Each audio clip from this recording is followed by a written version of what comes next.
Hi, сайн байцгаана уу? Тэмүүлэн байна. Welcome back. MoneyWise Mastery Channel дахтай мөрөл. Ингээд энэ удаагийн видеог та бүхэнтэйгээ би хөрөнгө оруулахад цаад болдог 5 зүйлийг ярих гэж бодлоо. Ингээд та бүхэн надтай хамтугаарай. Let's talk about money. За хөрөнгө оруулахад цаад болдог нэгдүгээр хүчин зүйл нь юу юм гэхээр мэдхгүй юм чинь хэрэггүй. Би мэдхгүй юм чинь хөрөнгө оруулахгүй, би мэдхгүй юм чинь хөрөнгө оруулж яах юм? Мэдхгүй юмараа оролдож яах юм. Ягаад тэгэхээр өнөөгийн нийгэмд бид 21-р зуунд интернет бүх хүмүүст хүрэлцээтэй, бүх хүмүүст адилхан мэдээллүүд интернетэд байгаа. Тийм учраас solution юу вэ гэхээр юм уншиж, ном уншиж, подкаст үзэж өөрийгөө жоохон хөгжүүлж мэдхгүй юмаа мэдэж авах. За хөрөнгө оруулахад саад болдог өрөөсгөл ойлголтын хоёрдугаарт нь зөвхөн баян хүмүүс хөрөнгө оруулдаг гэж ойлгодог. Тэр үл тийм биш ээ. Баян хүнч бай, ядууч хүн бай, бүх хүнд адилхан мэдээлэл боломжууд адилхан байгаа. Тийм учраас баян хүн зөвхөн хөрөнгө оруулдаг гэдэг майндсетээс салаад надад ч гэсэн боломж байгаа гэдэг майндсетээр явах юм бол хөрөнгө оруулах боломж хүн бүрт байгаа. За өрөөсгөл ойлголт нь 3. Заавал их мөнгөтэй байж хөрөнгө оруулна гэдэг ойлголт. Заавал 100 мянган доллартай, заавал 1 сая доллартай байж хөрөнгө оруулна гэж хүмүүс боддог. Үгүй ээ. Та 100 доллартай байсан ч гэсэн хөрөнгө оруулж болно, 10 доллартай байсан ч хөрөнгө оруулж болно. Мөнгөө цуглуулж гаад тэр мөнгөөрөө хөрөнгө оруулж болно. За хөрөнгө оруулахад саад болдог өрөөсгөл ойлголт номер 4. Заавал мэрэгжлийн хүн, заавал тэрийг нь сурсан байх хэрэгтэй. Заавал мэдээлэлд ойрхон хүн хөрөнгө оруулдаг гэж боддог. Яг уу бид нэр зурагтаар ингээд хардаг те, кино мэн дээр гараа ингээд юун дээр Нью-Йоркийн сток дээр хүмүүс ингээд утмцаар ирээд ингээд амар ингээд хүмүүс ингээд 8 Тэр үе чи одоо өнгөрсөн 21-р зуунд бүх юм интернетээр явдаг болсон. Бүх юм гар утсан дээр байгаа. Бүх юм компьютер, бүх юм дижитал явдаг болсон учраас заавал эксперт байх шаардлагагүй хөрөнгө оруулагч байхын тулд би энэ видео хийсэн байгаа та нарын хөрөнгө оруулагч хэм бэ гэдэг. Тэгээд заавал мэдээлэлд ойрхон байх шаардлагагүй. Та заавал хамгийн ухаантай хүн байж хөрөнгө оруулах боломж бүрдэн гэсэн тийм байхгүй. Тийм учраас хүн болгонд эрх тэгш хөрөнгө оруулах боломж байгаа. За хөрөнгө оруулахад саад болдог өрөөсгөл ойлголт номер 5 нь оройтсон.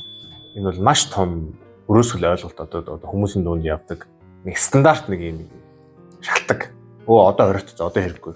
Аль эрт эхлэх байсан. Ер нь юм дээр хүмүүс ингээд оройтсон. Хизээч оройтог. Юу ч ихэд хизээч оройтоггүй байдаг учраас яг одоо маргааш нөгөөдөр жилийн дараа эхэлсэн ч гэсэн та хизээч оройтоггүй байдаг. Ягаад гэхээр хөрөнгө оруулалт удаан урт хугацааны хөрөнгө оруулахад хамгийн том зөвшөөрөл цаг хугацаа байдаг учраас та яг одоо эхлэх юм бол илүү сайн. За ингээд өнөөдөр та бүхэнтэйгээ би хөрөнгө оруулахад саад болдог 5 өрөөсгөл ойлголтуудын талаар ярилцлаа. Баян хүн хөрөнгө оруулдаг, мэдгүй юм чинь хөрөнгө оруулахгүй, тийм.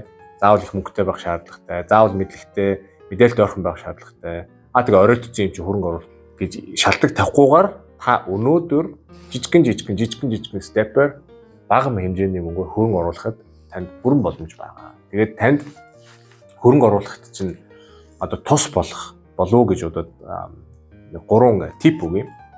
За тип number 1 хамгийн эхлээд хөрөнгө оруулахын тулд өөрийгөө бэлтгэх хэрэгтэй. Өөрийнхөө сэтгэл зүй, сэтгэл санааг тийм хөрөнгө оруулагч гэдэг хүн бол 5, 10, 20, 30 жилийн төлөвлөгөөтэй тийм мишнтэй хүн байдаг. Одоо тийм би сар болгоно одоо тийм хэмжээний хөрөнгийг тийм компани, тийм одоо тийм үн цаасанд ингээ оруулаад 10, 20, 30, 40 жилийн дараа тийм ашиг олно гэсэн тийм мишнтэй хүн сэтгэл санаа тийм мөнгөний сэтгэл зүй тэр болгоо эхлээд бэзикүүдийг ойлгож иж дараа нь хөрөнгө оруулалт танд маш амархан байх болно гэж. За хоёрдугаарт нь хамгийн чухал оройтсон гэж бодохгүйгээр анхныхаа алхмыг ерөөсөө өнөөдөр хий. Хэдэн ч төвөгтэй байж болно. Хамгийн гол нь first step хөрөнгө оруулж эхлэх. За гуравдугаарт нь бас маш чухал төвчээртэй хүлээх. Та мөнгөөрөө хөрөнгө орууллаа, хөрөнгө оруулагч боллоо. Тэгээд ашиг гартал нь хүлээх. Investment гэдэг үг чинь ерөөсөө л төвчээртэй хүлээх гэсэн үг. Яг дококонд хоолоо хийлээ, хаалгыг хаалаад болтон ингээ хүлээх тийм. Яг тэрнтэй адилхан. Investment бол төвчээртэй хүлээх, стрессүүдийг тийм дээшээ доош хэлбэлцэж байгаа хөрөнгөний зах зээлийн стрессүүдийг даван туулах төвчээртэй хүлээх. Ерөөсөө л тэр.